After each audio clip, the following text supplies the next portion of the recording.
Yo, what up, what up? It's your boy King Jacquel Martin. I'm back with another episode of Whisper to Your Soul. Listen, I'm here, I'm sharing something special with y'all, man.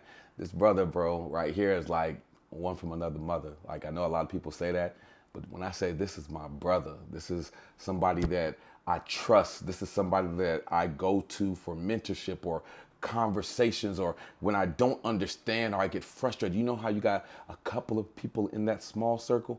Well, let me tell you, I am here with the one and only Garland Scott, who is one of one. He's one of one, and he's somebody that I trust with my heart. You feel me? And I don't take that lightly. So let me welcome y'all to the stage. My brother, Garland Scott. What up, baby? Come on, family. Yeah. I got you in the building. Yeah. Finally.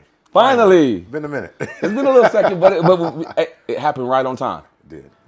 I'm super excited. So, Garland, I know that you're an actor, you're an entrepreneur, you're a businessman, you're a husband. You're just a man of men. So, talk to me nice, man. Tell the people a little bit about yourself. Okay. I was, of course, born and raised in Detroit. Yeah. Film was always a big thing for me. I loved cartoons. I loved movies. And movies and film, TV, it provided something that I felt like didn't really exist. And you hear these stories about the good guys can win, but in reality, I seldomly saw that. Ooh, whoa. Say that again. That's a bar. That's a gem. Say that one more time for the people. It didn't feel like the good guys won in real life. So when I watched movies, I could see the good guys winning. Although it is from a Hollywood perspective. Right. A creative perspective, I think you need to be able to envision or visualize winning before you can win, right? Talk that talk. So understanding that you could win in life, and the world around me it didn't have to be this way. Right. That there's a alternate way. I can figure it out if only I use my imagination. Yeah. That's what drew me to film. Okay. So I always wanted to be an actor, but of course, growing up in Detroit is like, you want to be an actor? Like it's kind of it's laughable. Right. It'd be better for me to say I wanted to be an athlete or I wanted to rap, Yeah. And then it's like, okay, cool, you got Yeah. something. Actor, and it's like, So I went to Michigan State. Wow. You're a Spartan. I'm a Spartan. Yes. Okay. And Go Big Blue, still Wolverines all day, every day. You can talk that talk, but it's okay. Yeah. Look, we both from Michigan, so what I'm saying. We got that civil rivals right there. So I went to Michigan State, and Okay. I went under a theater major. Okay. And quickly, as I was there, the lack of support and the conversations I kept having with family made me decide to just change my major. So I left it behind, and I went into advertising. So something still stuck with me, the creative aspect of it. So when I graduated, I went to Chicago. All right. And I went to a portfolio school in Chicago called the Chicago Portfolio School. Big shout out to Chicago Portfolio School. Yeah. It's an interesting school. It's an interesting school. Okay. It's more of the way the industry kind of works is that you actually have to, before creatives or the creative side of the industry look at your work, they expect you to go to this portfolio program. So you have the other ones like VCU, you have Brain Co. in Minnesota. I don't know if still around, or VCU is still a big one, or you got SCAD, Okay. And a lot of them come out and they get jobs from their portfolio. So those are considered design schools. Okay. And Chicago Portfolio billed itself as one of these premier schools that once you graduate from school, or if you don't, you just learn, you go right there, but you understand and learn advertising, and you learn either a path through art direction or copywriting. Okay. So those are the two creative functions of advertising. So whenever you see a commercial or a print ad or social media, all these things, if it comes from an agency, it comes from a creative team, an art director and copywriter. And you get a creative brief as to what the clients want or need. Okay. And these creatives go off in pods. So it could be multiple copywriters and art directors, but they're always teamed up. Okay.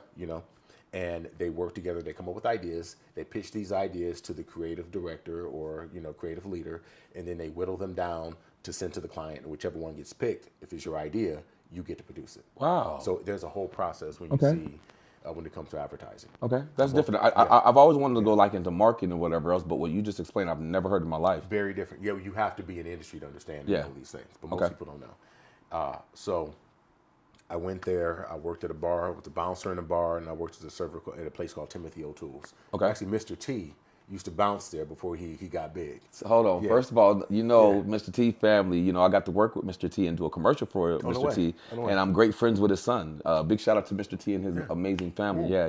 Me and his son we hit each other on IG all the time. We doubt. go back and forth. So that's funny that you say that. Yeah, well, it's a downstairs bar, and there came to fame is that he used to work there. He used to be a bouncer at, I don't know what it was called before, but that's where he worked. And his whole thing was that I heard about him getting people's change, people who lost their chains and stuff like that, and he would wear them around their neck, so when they come back to look for their chain, he'd have it around their neck. Hold on. Is that where the idea of wearing all the chains? Stuff, so he'll wear it. So when girls come, so he would have all these chains from people who lost their stuff. Wow. Come back and that's funny that he took that and he implemented that into the character for the A-Team. Well, that's the story that was conveyed to me. Yeah. So, Okay. So if it's true, I'm gonna have to double check. Yeah, I'll let you know. I'll double check. I'll reach out to his son. Yeah.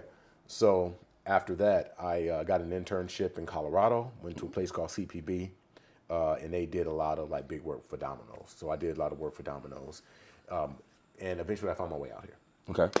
But before I went and became an actor, you ever heard of Hotels.com? Yes. Okay, the Captain Obvious. Okay. Okay, I came up with that. That's my work. Wow. So our team came up with that, and the first campaign, my partner and I actually wrote and created 3 out of the 5 launch commercials.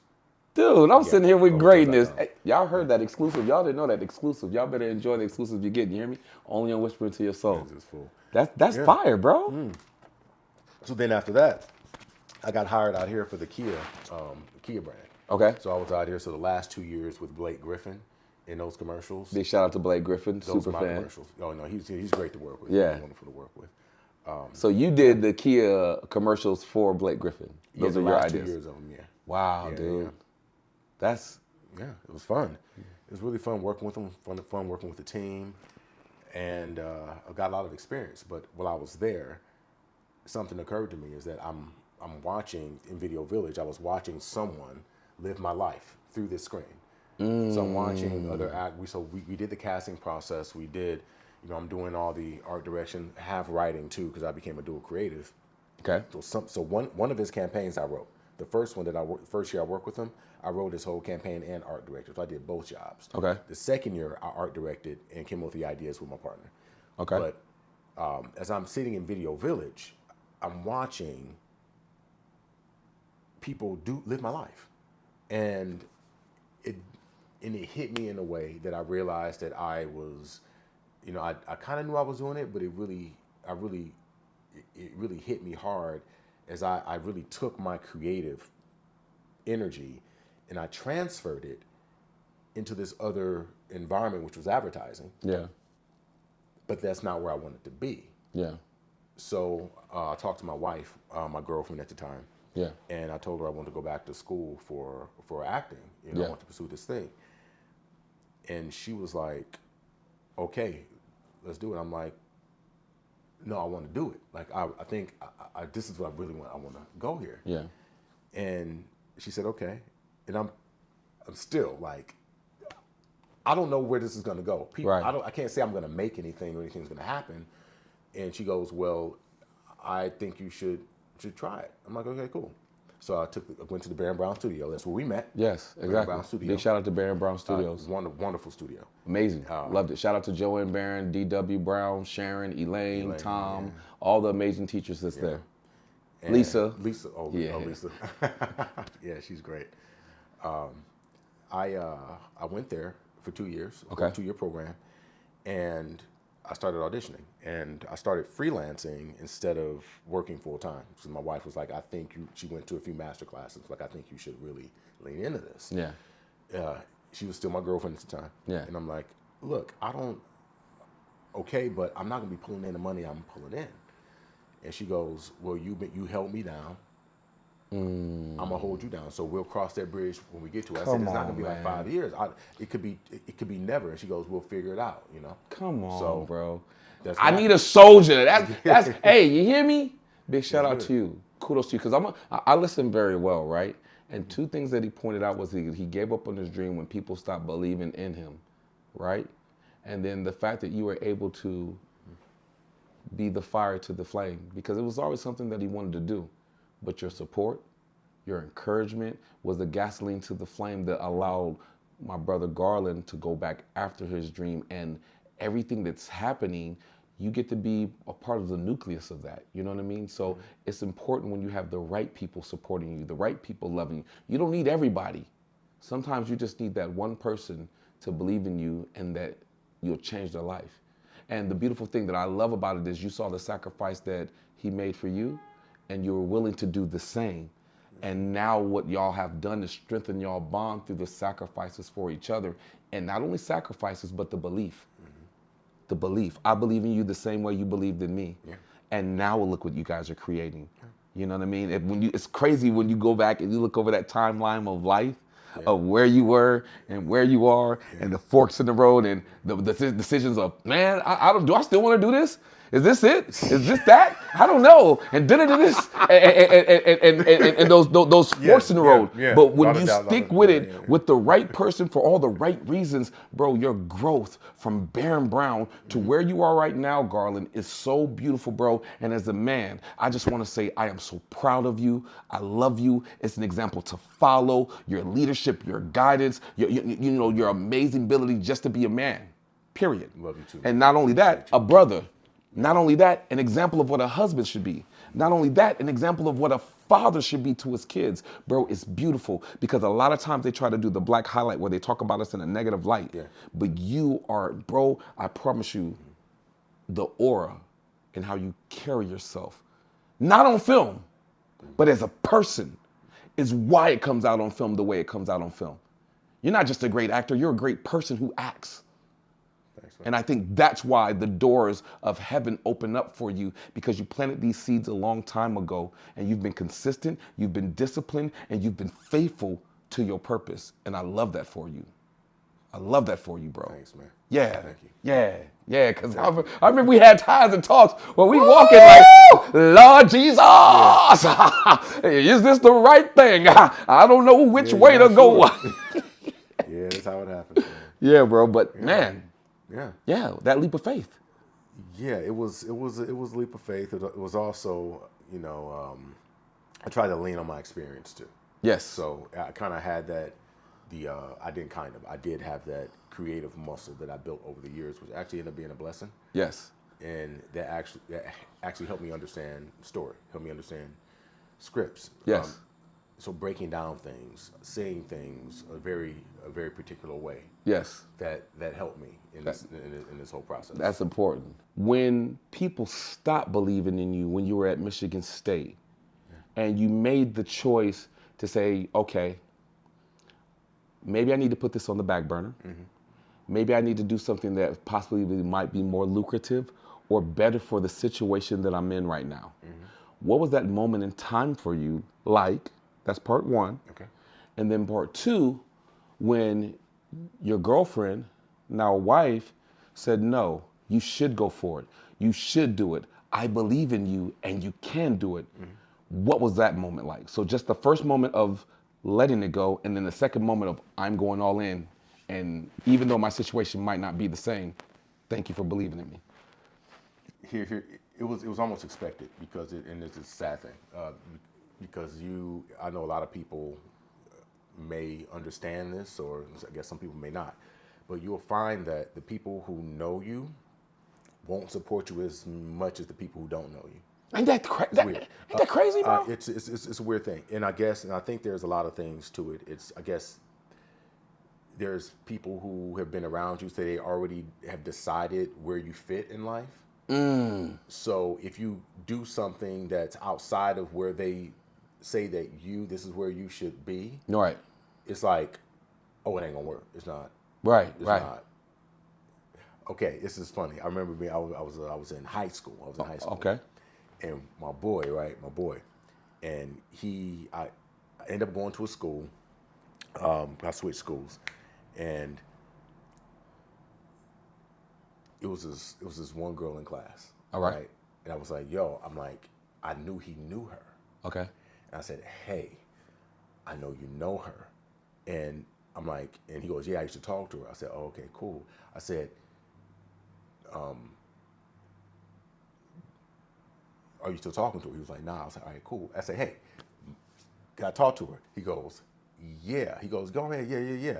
But I'm not sure she'll be into you. And I was like, why? You say that. I Yeah. was like, why? Yeah. And I'm like, why? He goes, well, she, I mean, I was with her. She's kind of still kind of with me, and I didn't. And I was like, oh. I said, oh, okay.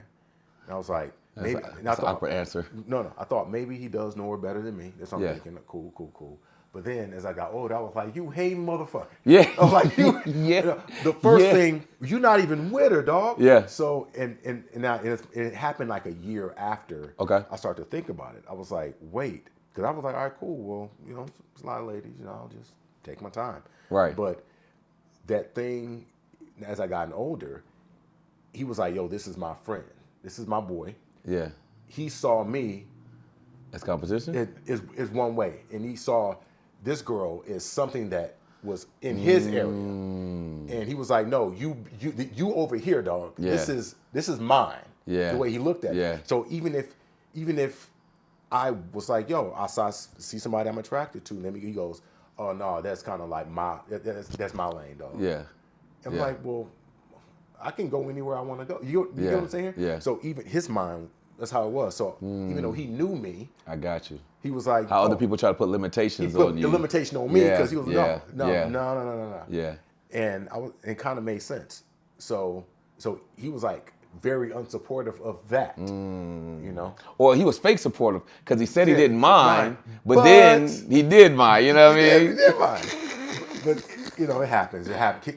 Kids go. There's a learning experience. As a child, you have these things where you have crushes. You have all these things. You grow up. You move on. But there's certain things that stick to you, and you don't realize their lessons until later. Right. And it wasn't like it's a big thing, but it kind of makes sense along this process of support. So back to the whole support thing. When I was dissuaded, I understood. When that happened, I was like, oh, she, they see me in a certain lane. My grandmother was always like, yo, you can do anything. Right. I got you, baby. You can do anything. Big shout out to Granny. We love you. So my grandmother, she was everything. She's also the reason that I kind of like, I came back to it too. So, but she was always like that. There was others. I don't want to go down, but there were people like, I think that's just stupid. There's not do you know who Denzel Snipes is? I'm like, who is Denzel Snipes? Exactly. Yeah. And I was like, What does that mean though?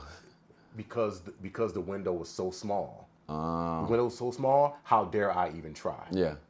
So that's, funny. That's the thing. It's fucked up, man. I'm grateful for my haters. And I'm going to say it in reverse, right? Mm-hmm. And the reason why is because if life is like a movie, then someone has to play the bad guy, right? Facts. And the bad guy helps shape or help force you or push you into the new world. Yeah. And it's a choice. Either they can. You can't give them credit for that. But shit. this is spite. But this is what I mean. Either we can allow them to sink our ship, or we can choose, as the protagonist of our own life, to want more. To say, I won't let you control me. I won't let you limit me. I won't let you do this. And it's a different type of fire that you work from to overcome all the hurdles that are going to be there in this pursuit of your own happiness. No, you're right. No, you're absolutely right. 100%, man. It's seeing that. It's the hard part because you're not going to see that outright. Right. It's just not how it's not how life works. Yeah. Or how we're programmed or wired to see things. You don't go, oh, you know what? I see the haters, screw the haters. No, it's your first inclination is to listen because that's you have a first encounter. Yeah. If your first encounter with anything, you don't know the right move to make. And you can't just say you have to be. It's like saying someone goes, you got to be smarter by things. How? How do you be smarter? Because you don't know what you don't know in that time frame. How to be smarter? Yeah. So that's the thing. But have you ever noticed, like on award shows, people always eventually, I want to thank my haters, though. All the people who said I wouldn't make it. Yeah. Da, da, da, da. So it's funny how the role that they played, even when I do finally cross the finish line of where I want to be, even though there's more ahead of me, you know what I'm saying? It's always, you know, that fire that you help light, you know what I'm saying? In retrospect, I'm not giving you no credit, but I'm proud of myself for overcoming and not even allowing you to deter me from where I could have been. Exactly. You better than me because I won't even let them know. I just keep on moving. I Yeah. take my trophy and keep moving the fuck on. Yeah. That's it. Because there are these things that are behind you that expect you to always look back and check in. Come on They now. always want you to look back and check in. It's Come on. almost like it's like when you see a movie or something like that and somebody go, "Hey, you remember me?" It's like I wasn't even thinking about your motherfucking ass. That's a fact. But that's the thing. That's a fact. I'm not even going to remember you. Yeah. That's so. But since we're having this conversation about the, my being dissuaded, I went in advertising Okay. and I just followed that path. Now, And the dissuasion just came from family, from family. school. It came from family. Okay. It came from family. Okay. And of course that's normal sometimes, yeah. It's normal. And also that's my biggest thing is that, like, growing up in Detroit was an experience, I mean, and Amen to that. but I'll be damned if I think that as I'm growing up, I want to raise a family here. The schools are not that good, It's a very like it's an environment that it'll harden you, it'll steel you to certain things, but that's not how I want to raise my children. Yeah. And no, I love my city. But that's where I'm from, not where I saw myself going. Right. And just because where you're from is not your limitation. Limitations. And there's this, it's just a beautiful city with beautiful people. It is. It's just that there's so much that is happening that's not allowing the environment to be, what's the word I'm looking for? Not allowing much growth out of it in the way that I believe that could, because the city has so much talent. Have you ever thought like sometimes we get comfortable in toxic and think toxic is normal? It's normal. And then when you get out of the toxicity, you're like, I'm saying you can't. And so I could see that as I've grown, as I've learned, as I've evolved as a person, that the idea, those toxic ideas, those expectations are not for me. Yes. So you have to cast these things aside. I'm not leaving aside who I am. I'm choosing the person I want to be. Okay. You get what I'm saying? Yeah. So, but as I moved forward and made this choice, I knew that I wanted to marry my wife when she said that. Heck man. man. I knew, but then I was like, oh no, this is it. Yeah. So the choice of saying we weren't even, we were just living together and we're just doing it. And she's like, yo, I think you need to do this. Yeah. And I'm like, I don't know.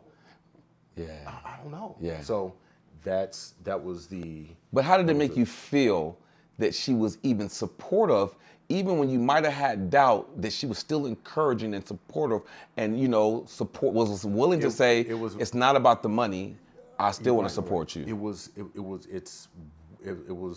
the woman that I chose. I knew who I chose. Yeah. So when she said that, it wasn't like, oh my God. It was like, oh yeah, that's my woman. Of course it is. Yeah. Yeah. Yeah. Yeah. Oh yeah. And I'm putting a ring on that definitely. Yeah. I was gonna do it anyway, but still, it was because we had conversations. Yeah. But it wasn't a surprise, right? And I think that's also a credit to the woman that she is. Exactly. Exactly. It wasn't a surprise that she would respond that way. Yes. And I wasn't expecting her to have this conversation and bring it up. And yeah. So the surprise was her jumping the gun before me. Yes. And saying that, beating you to the punch. And I didn't even throw the punch. I wasn't even thinking about engaging in this shit. Yeah. So that's how I felt, I guess. That's beautiful though, bro. I think that's beautiful. Yeah. On this journey, you found Baron Brown. When you started doing Baron Brown, shout out to Baron Brown. We all went there as well. I was an actor. I'm a brownie. And you started taking Joanne Barron's masterclass. Mm-hmm. And for those who don't know, a masterclass is where you get an opportunity to perform certain scenes in front of agents, peers, Joanne, and the rest of your class members, and you're able to put on that performance.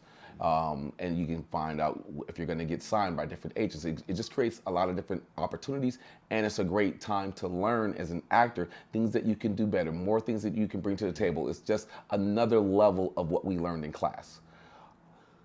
When you took your master class, because I remember coming to the house, you know what I mean, and watching you perform, which was freaking brilliant. How did you feel before the performance, and how did you feel after the performance? Before? Yeah. Nervous as shit. After? Nervous as shit. No, it's you kind of make yourself vulnerable. You know, and you have people that are, of course, like being on the stage is a very vulnerable feeling. Yeah. You know, you are opening yourself up to your emotions, other people's emotions, their critiques, their eyes, their ideas about how things should go and how things should be, if they like it or not. But you know, there's certain things you have to block off and not pay attention to. Focus on being in the present. Even if you do hear something off, focus on this. Focus on being your partner. All these things. There's so many different things that are happening, and even in between words or actions, you may hear cut and you may get redirected or something like that. Yeah. That totally stops what you're doing, and you have to focus. You gotta be able to be coachable. Take the note. And then when you take the note, she goes back. You got to jump right back into it. Yeah. And go and go. And so it's so. Yes, it is. It's like a ball of nerves that you're slowly untangling little by little. And once you do that, you're waiting on. You go, did I do a good job? Is it worth it? Can I do this? Is there someone else who sees something in me that will allow me to take the next step? You know, can I find representation from this? Is there someone who say, hey, I love that guy. I want to see him audition for this. Yeah. Is there something behind it? Yeah. Is there nothing? Is silence good? Is silence great? Yeah. Is the applause good, or they're applauding because it's fucking over? You know, you don't know. So I'm dead. So there are a lot of feelings. It is. And Catching that emotional ball is a real thing. Yeah. So man. Okay. So now you finished the master class. Did you get signed by someone after the master class, or how did you find your first agent? I was after the master class. I talked to a few people. I found a manager. Okay. And from my manager, I think I found some work here and there, and then I found an agent after my manager decided that she was transitioning into production. So so she was kind of on the tail end, but then as we were working together, she was honest with me about changing her path. Okay. Which she's incredible. And then I found, which is dope, because a lot of people sometimes, if you don't know, aren't transparent like that. No. So the fact that she was transparent, kudos to you, big shout out to you. Congratulations on all your success with what you're doing as well. Her name was Meredith Letus. Yeah. Shout out to Meredith. And she was great. And so then it was just me solo, and I went to another acting school training. So I went to two, actually. So I ended up double dipping, meaning I was in Anthony Gilardi's studio, who is incredible. Big shout out to Anthony Gilardi. He's my coach. Like to this day, I need to go for anything. Oh, so you're still working with Ant? I still work with him whenever I can. Dope. And he had his studio, but now he's busy coaching bigger people, and he kind of like going freelance a different direction now. But for years, he had his own studio, and then across the hall from his studio was Steven Snyder, who's also a great teacher as well. Shout out to Steven Snyder. And I went to Steven first. Okay. And a friend of mine told me about Gilardi. And I'm like, wait, he's right across the hall. Right. So they had classes on different days. Okay. Most of them were different days. One was the same day. Sorry. Okay. One was the same day. Some was different days. The class I was in with Steven Snyder had the same class as one of his days. So I would be at Steven's class for a little bit, wait till a break, and I would shoot across the class to Gilardi's. So I was literally ping-ponging. Yeah.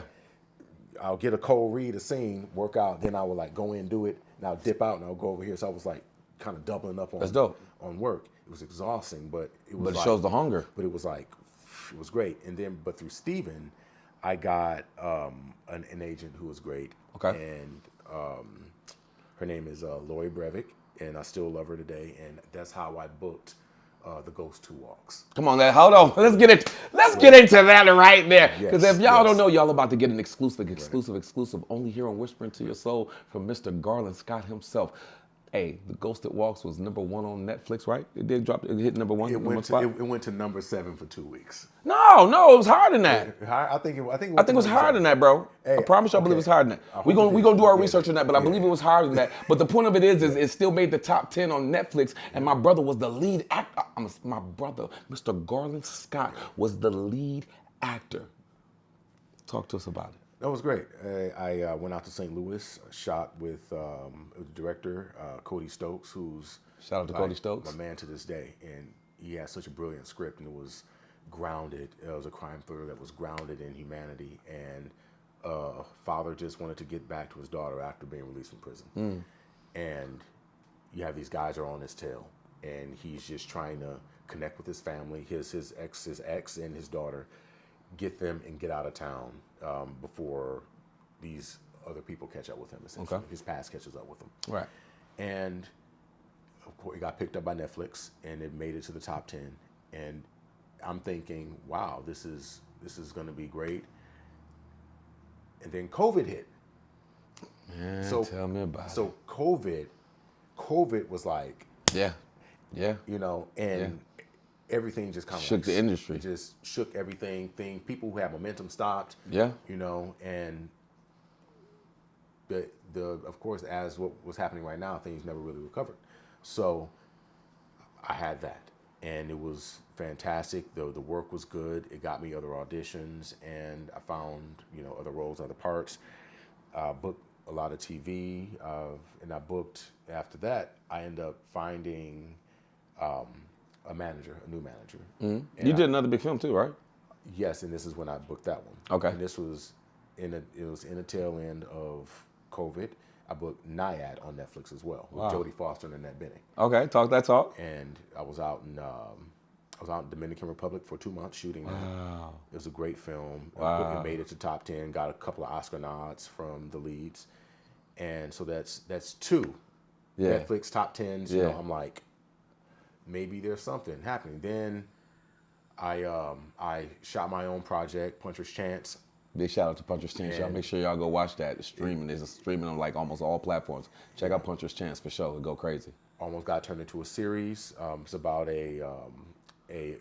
Wait, now this was your directing debut. My directing. So you went from acting. Yes. And what inspired you to want to get back into directing? Because I know you were already doing commercials earlier I that got you tired of told us waiting about. on work. Come on, man. Hold on. Got tired of waiting on work. What you say? Yeah, got tired of waiting on that shit. What you say? So you're sitting all day, you're waiting on auditions, waiting on the phone, you're waiting on the phone to ring. So real or, right there. An email to come, and you're just sitting So there real. checking constantly. I got tired of this shit, man. So I started writing my own stuff, and I did a few films on an iPhone, which went to a few festivals, and then I decided to write this long, very, very long short, which is 40 minutes, at the very end of how long most competitions would say a short film is, but it's long enough to be considered a pilot as well. Okay. So I wanted to give myself that opportunity. However, most festivals like to program short. But the point is, I'm like, if you're gonna give me the stage, why not consider the whole fucking stage? Right. So it's like, well, if you say up to 39 minutes, Yeah. 40 minutes, but secretly you only consider 12 or 15, you're lying. But I went Well, off the business side of that is because the more films they can get in, the It's more money they bullshit. can make. It's It's totally wrong. bullshit. It's totally It's wrong. bullshit. Just But say what you make. They do that so they could get more movies to make more money for the festival, just which say actually what you robs good films, because good films Yes, can be yes. 40 minutes. It shouldn't be limited to 12, 15, you know what I mean, 20. But just say that. You don't have to do that. If you say the limit is up to 15 or 16 minutes, you're still going to get the same amount of submissions. Yeah. Yeah. My Clarity. My measly Clarity. $50 ain't worth that shit. Yeah, Like, clarity. You just wasted my time on that. But I'm going back. So this goes to quite a few festivals, and a producer who had a deal with Paramount took notice and was interested in taking it in. So we were having a conversation. And this is for Puncher's Chance. For Puncher's Chance. Okay. So the movie is about, the film is about a single father and former boxer who gets asked to step in as a replacement for a last minute fight. And things don't end up how he thinks they're going to end up, So it's a drama, thriller, action. Okay. And it almost got picked up. And Listen, then to get the rest of the story, you got to go watch on all streaming platforms. so Puncher's Tubi Chance. and Amazon. There you go. Preferably. Tubi and Amazon. Tubi and Amazon. Yeah. Tubi and Amazon. It's Go a, watch. it's a good movie on Tubi. Go watch. Go watch. Go. Don't miss your blessing. So I'm these two things are catching fire right now. Okay. And then the strike happens. Yep. So Yep. I had COVID and Yep. then the strike. So Yep. it's like what Yep. I'm doing keeps getting kind of like Derailed a little bit, or it feels like it's being derailed or delayed. rerouted or delayed. Yeah. And I'm back to square one again because things slow down again. And when things slow down, momentum is everything in Yep. life. You know, it's not like, okay, you do something and people remember it later. It's what have you done lately? You Yep. know, even if it is a few months or 6 months, it's like if you're there, you see something, they see something in you right now, they'll go for you right now. If they see it in you right now, and then a couple of months pass, you're kind of hindsight, you know, which Yeah. that's just the industry, that's just people. Yeah. So I lost momentum again. And I just started writing another project, started trying to pitch that one and, you know, auditioning again. And luckily, the last few years I've been busy enough to pick up independent films, some more TV. And I've been pretty busy, of course, being a dad, you know, 2 kids in that time. We gonna get into that. We gonna get into the family. But also, you book Bullet Train. I did book Bullet Train during COVID. Come too. on. I did book Bullet Train. You know I did my research. You know I know a little something. You So booked- I missed that one. I did book Bullet Train. Yeah. Talk to me about Bullet Train.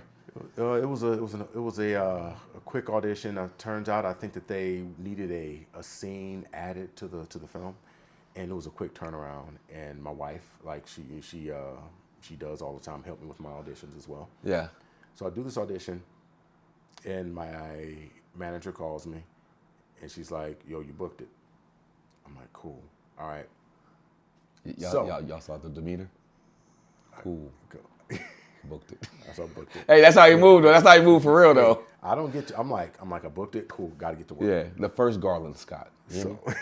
me? The first. So I go on set, and you have you got Michael Shannon, you got Brad Pitt, you got the Michael Shannon? yeah, Brad Pitt? and you got the director. Y'all hear the names? David Leitch. So he does. David, shout out to David Leitch. I'll work with you one day in the future. He's amazing. He actually he co-directed, but he didn't get accredited for the first John Wick.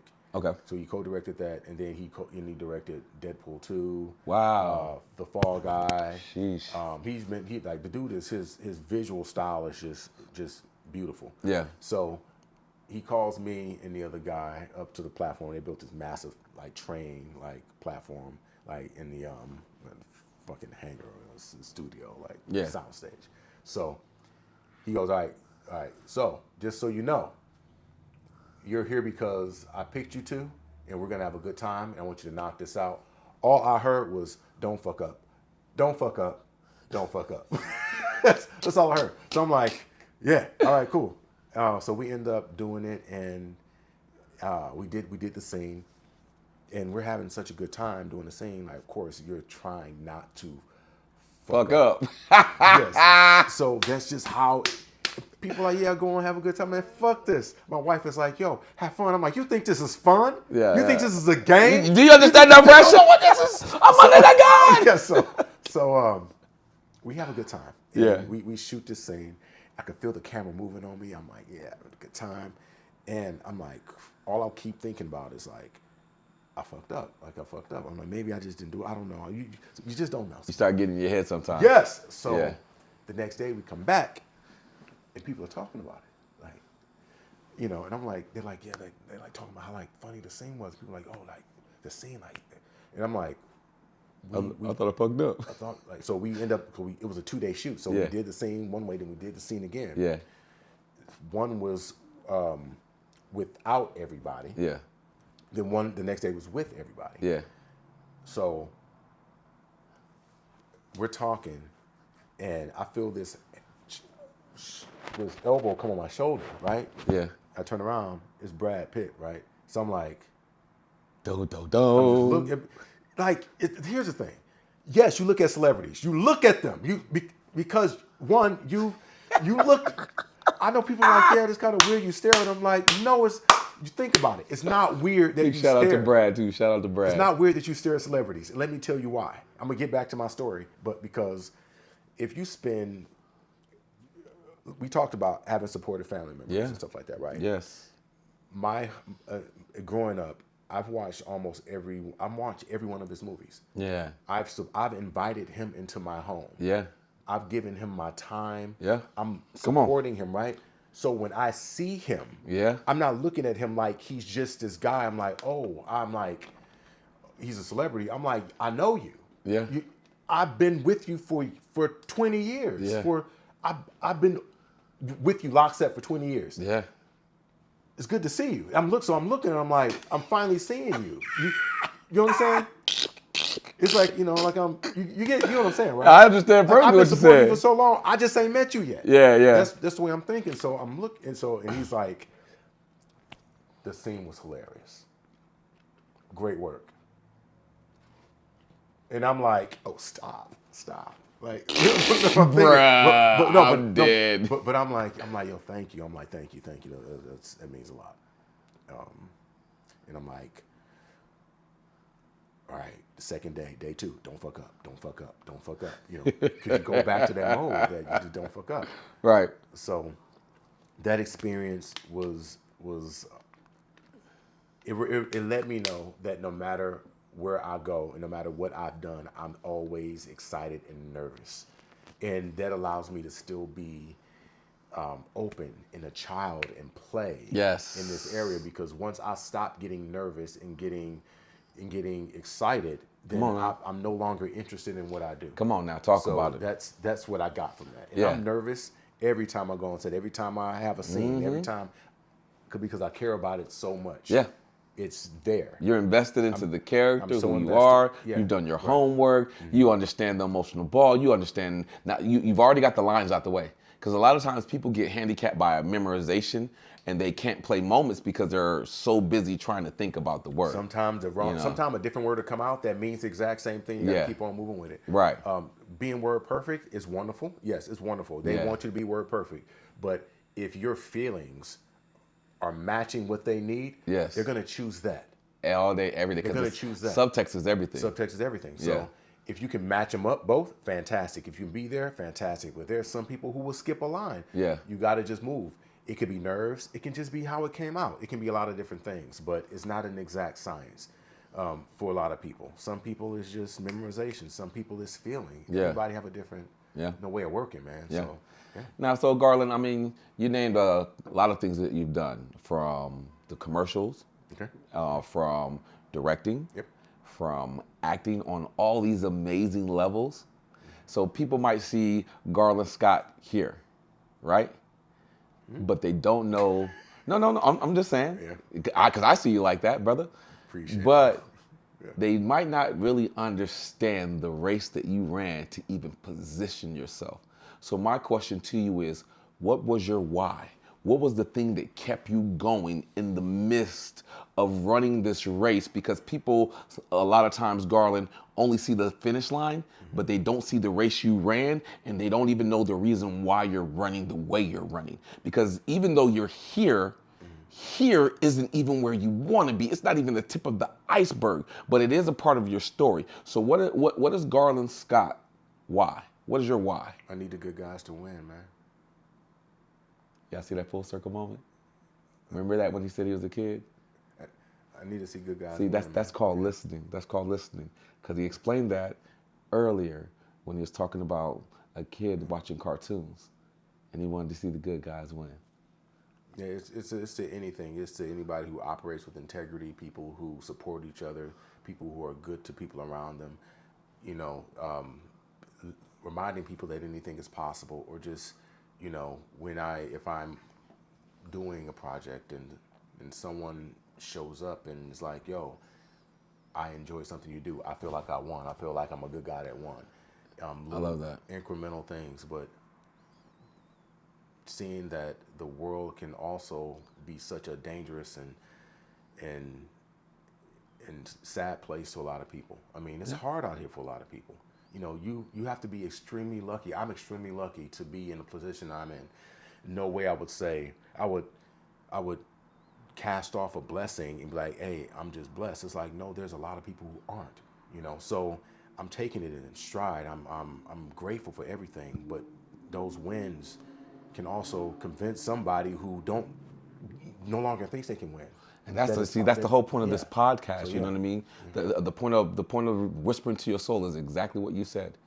For someone to hear your story, to hear what you've been through, to hear the struggle of family members not supporting, for you letting it go and going down a different path, to someone stepping in your life and supporting, putting you back on the path, and look at where you are now. So your story could help some young male or female actor who might hear your story on the podcast or on social media or however they hear this episode of Whispering to Your Soul, can be an inspiration. Like, you get to be a lighthouse to the lost boats at sea because your story is important. That's true. Look at where I am. I'm back to auditioning. Yeah.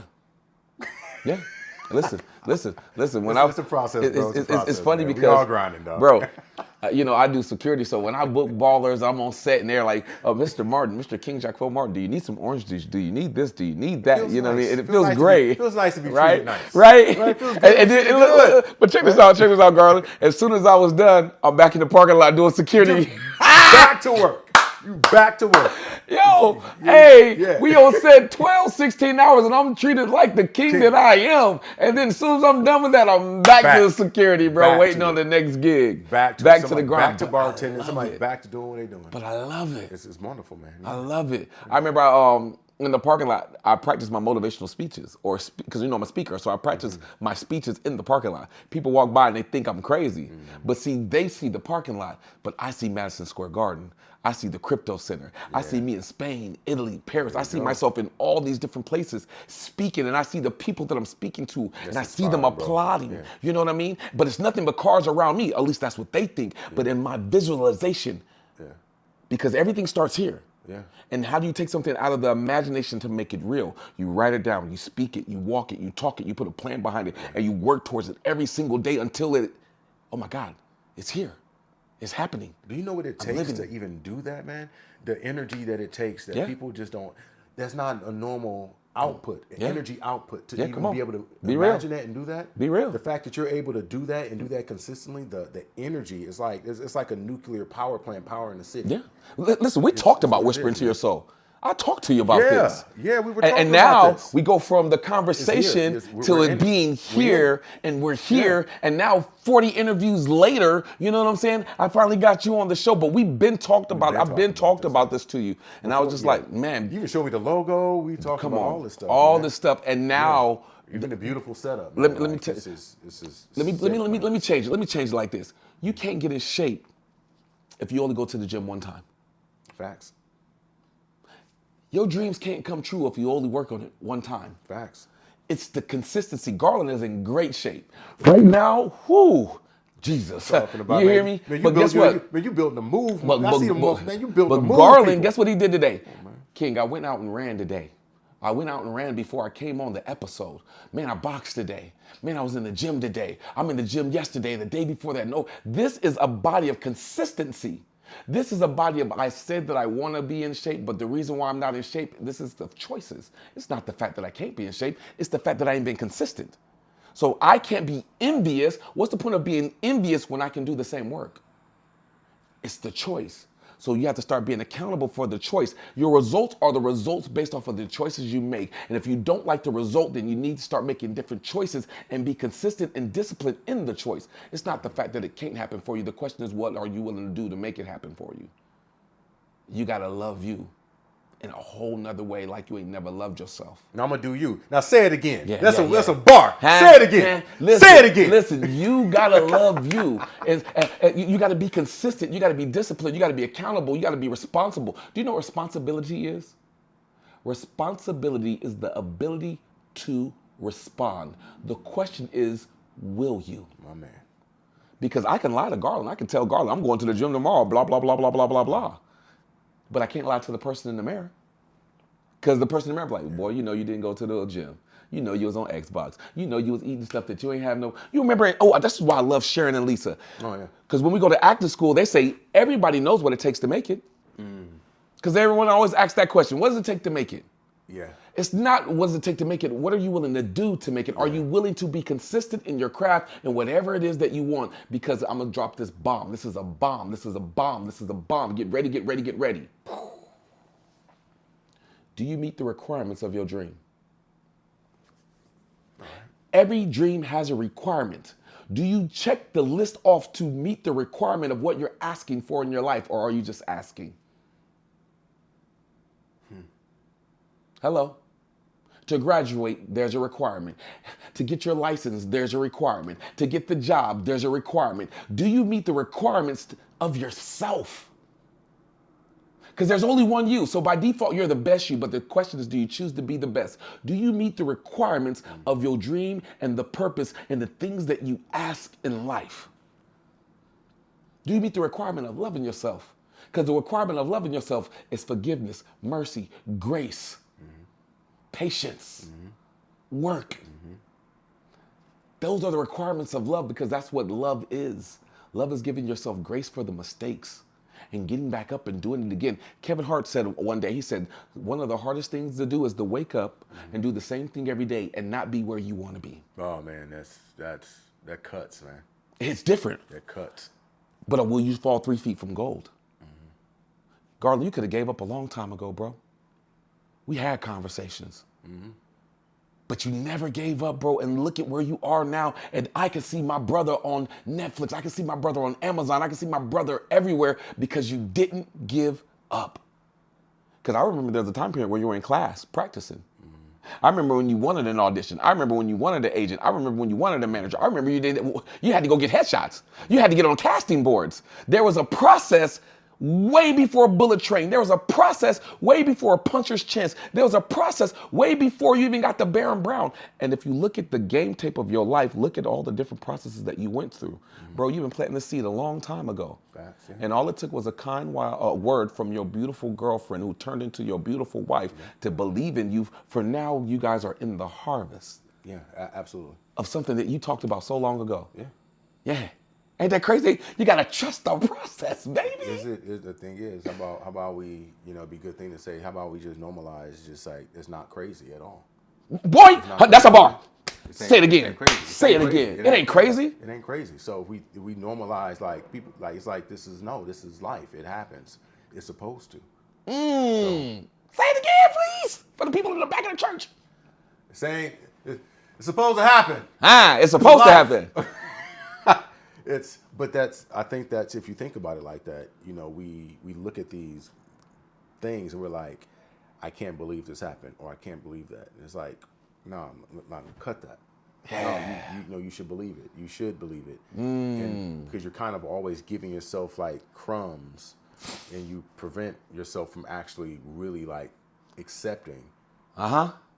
You also see like you're almost rejecting the frequency. Yeah, exactly, a little bit. You're blocking your own blessing. You soft rejecting it. Come on now. You know what I'm saying? Kind of like softly rejecting it while trying to take it, but kind of be like, That's good, bro. It's like that's good, bro. It's like this. It's like that's good, bro. Bit, you know what I'm saying? It's like, come on, no, come on. So I think that, just start taking these things in, and yes, it should. It's good that it happened. Yeah. And can you believe it? Yes, I can. Come on now, I love that. So I guess if you do that, you can have a different. You said frequency, right? Yeah. You jump on a different frequency that doesn't keep you on this, just why frequency? Why, Yeah. Why? We're gonna get some good stuff. Watch this, Garland. You have 2 beautiful babies. I do. Beautiful, Thank bro. you very much. Thank you for that too. Yeah. For people out there with kids that's still inspired to do what you're doing, but they say, hey, I might not have enough time. Hey, I have kids, I don't know if it's possible. How do you balance being an amazing father and being an amazing actor and director all at the same time? How do you balance all of this, bro? How do you find this, you know what I'm saying? Yeah. Yin and yang in your life to make a dream a reality and still be a good parent. How does that work for you? Because I know that's gonna set someone else free who struggles with that. Yeah. I put their ass to sleep.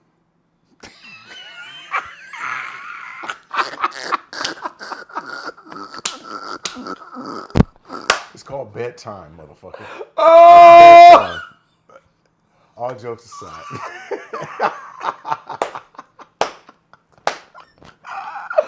Hey, people gonna try to take that so many different ways. I know y'all on the internet, y'all ain't nothing, but that's funny, bro. Yeah, go to sleep. Rockabye, baby. Yeah. No, it's funny because I whenever I do a project, I get a poster and I put it on the wall. Okay. You know, something that really stands out. And my son will go, "Oh, that's daddy." You know, my daughter go, "Oh, that's daddy." So kind of almost like a vision board, to a certain extent. Is it kind of like that? But I put it out on the wall. You know, it's me just saying, me reminding myself that I did it. You know, like I did it. I'll get the poster of what I was in. But that's dope that your kids come over and they see the posters. Because that's subconsciously programming that it's possible. Look what my dad did. Yeah, and they can do any. So And if my dad did it, then I can do it. And here's an example of it's possible. You know, there's nothing that's not possible for them. So I love that.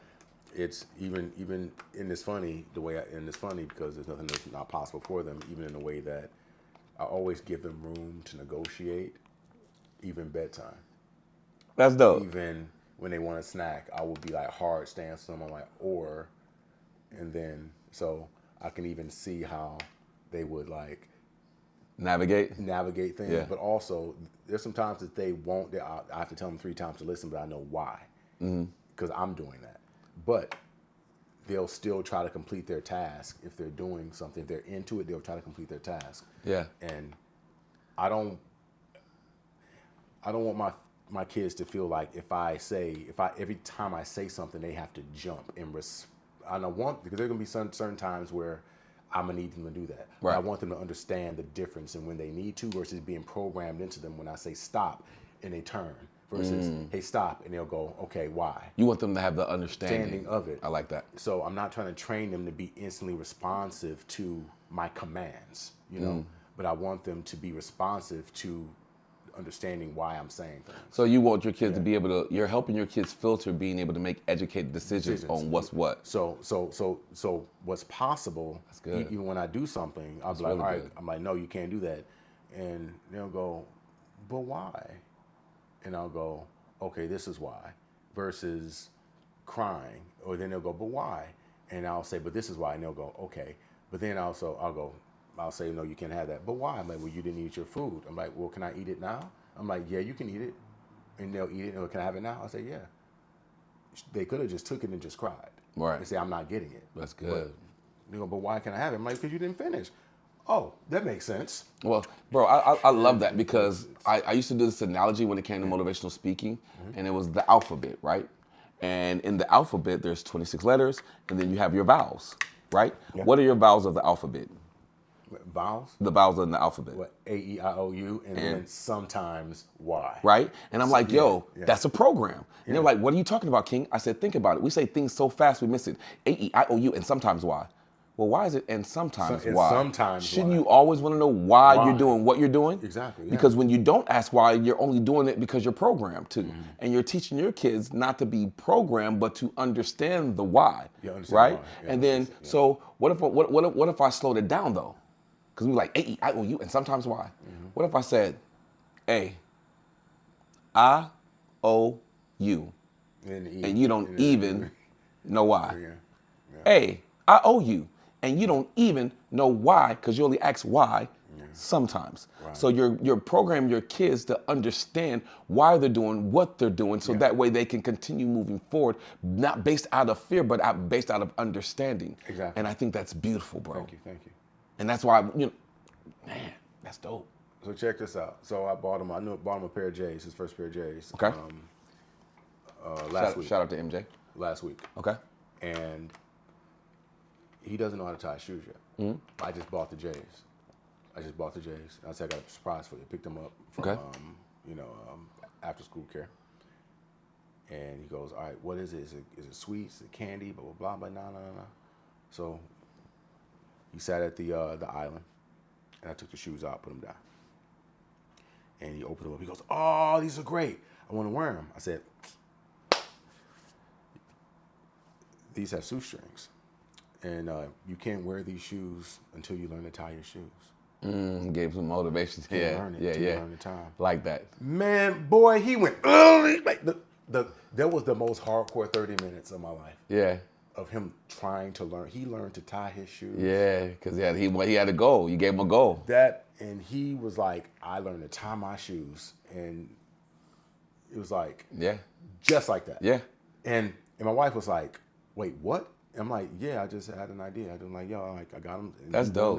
And he just was like, he didn't go outside. He didn't want to go play. He wanted to wear the shoes so bad. That he locked in. He locked in, and he learned to tie those shoes. I That's sat there fire. with him. I showed him how to do it. He kept getting it wrong. He was like crying. We went through every single emotion in 30 minutes. I even showed him a little YouTube video of a kid doing it. Yeah. Still couldn't get it. I'm like, cool. And I had him do it. I'm like, tight, use his hands. And he finally got it. And he goes, I can do it. I said, no, you can't. You need to do it 5 times before you can do it. Before you can do it. Yeah. So he was like, all right, 1, count it. All right, 2, count it. All right, 3, count it. Yeah. All right, 4, count it. All right, 5, I can do it. And then he goes, okay, can I go out and play? I said, it's late. He goes, I want to wear my shoes. I said, why? So I can kick in them and run and jump in them. I said, fair enough. Let's go. Yeah. In 10 minutes, let's roll. Yeah. So we went outside and we played a little bit. And I'm like, you like your shoes? Like, yeah, I can tie my shoes. Next thing you know, I go to school, I go pick him up. And they're like, oh, he told us he can tie his shoes. And we didn't believe him. And then he was like, boom. So we started tying his shoes.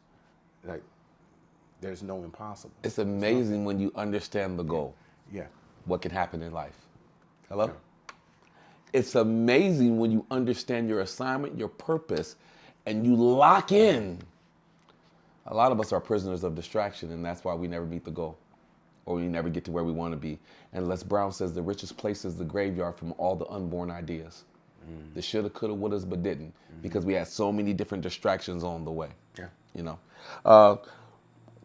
Two more questions. Yeah, sure. What do you want your legacy to be, Garland? No, I'm not worried about a legacy right now, man. Yeah. No, I'm too present, man. I don't even take pictures when I'm out, man. My wife does. My wife barely does too. She used to, but we're just locked in where we are and where we at. I'm not worried about a legacy. That's way too far for me. I got too many things I'm trying to evolve and do today. I'm trying to make sure that, my daughter eats her vegetables tomorrow. Yeah. So you carpe diem the moment. Yeah. You're seizing the moment right now. So these little things, I'm focused on the little things right now because the world is so fucked up right now, and so many things are happening right now that I have to be present at every moment of what I have and what's important to me, because the same thing that I'm projecting for tomorrow, the world can change the next day, and that avenue is no longer possible. It's just. But in a way, I think that's that is legacy. Okay. In a way. Okay. And I think the legacy is I'm present to today. Yeah. Okay. I guess that. I'm present to today. You know. That's fair enough. I'm fair. I'm handling the day because a lot of people aren't present. Some people are stuck in what happened yesterday. Some people are stuck in old emotions. Facts. Some people. Okay, let me cook for a second. We understand how to be human beings, right? But to be a human being, that means you have to be. You have to be what? Present. Well, what is a present? A present is your presence right now. You're present to this moment, and the present that you get to unwrap every day that you wake up. Every breath that you get to take is a present because someone took their last breath. Someone doesn't get to wake up tomorrow. So all these are different gifts that you get, but we're so not present to the gift, we're so busy complaining about yesterday. Yeah. You can't even unwrap today. You can't even unwrap the gift of today or enjoy today because you're so busy being stuck in yesterday.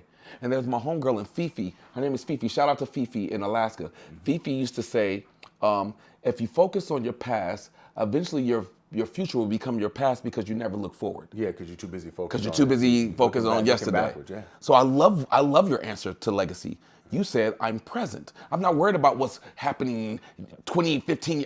Let me be present right now. Because if you take care of the present, the legacy takes care of itself anyway. That's true. You feel me? Yeah. And last question, how can we support you? How can we find anything that Garland Scott is doing, and what's your social media? Cool. My social media, I'm only on Instagram, so it's the Garland Scott. The Garland Scott. The Garland. There's only one. And Puncher's Chance is on Amazon Prime Video, and Tubi. So please take a look at that. It's free Yeah. on Tubi, but it has commercials. Amazon Prime, I believe I put it for like $2 because it's cheaper than a drink, and you can at least show up if you can. There's also The Ghost Who Walks, which you can also watch on Amazon Prime, and I believe it's on Peacock as well, which is a phenomenal movie, if I have to say so myself. And what was that? What else? Fire. I have a few more projects that are coming out that I'm looking forward to. I don't believe I can speak about one, but I'm working on directing another project, and I'll just keep my boy posted. Which he can keep Can me I posted. audition? Can I audition for the film? Of course, Can I man. get a role? Hey, Can I- everybody got can- audition. You know what I do. man. Can I audition? Can I showcase my skills? Let's do it, man. Let's do it. No, Also, make sure y'all check out Law and Order because my brother's in Law and Order. You feel me? You know, organized crime. The last season 5, I was recurring. So there we go. You heard him right there. I if had they to bring me make sure back, you get it'll that be out great. there. If they bring me back, it'll be great. If not, I'm gonna keep on. Well, I'm going to speak that into existence that he will be recurring on a lot of more projects in the future and this project Appreciate as well because he's that talented, he's that good. Hollywood's next leading man on everything. You hear me? I'm here with the one, the only Garland Scott. You know what I'm talking about? And y'all make sure y'all tap in with your boy. Check me out on Instagram. You're going to be able to see the show on Spotify. We're about to tap into iHeartRadio and Apple Music, that as well. So you can check the podcast out or you can check your boy out on IG at King Jaquel Martin. That's KingJaquelMartin. Or you can check out the IG at Whispering to Your Soul or W2YS on TikTok. So get at your boy. We'll see you soon. Y'all make sure y'all support Garland Scott, The Ghost That Walks, Puncher's Chance. Y'all find out about him. Hey, if you don't know, mess around and find out. You hear me? We out here. Yeah.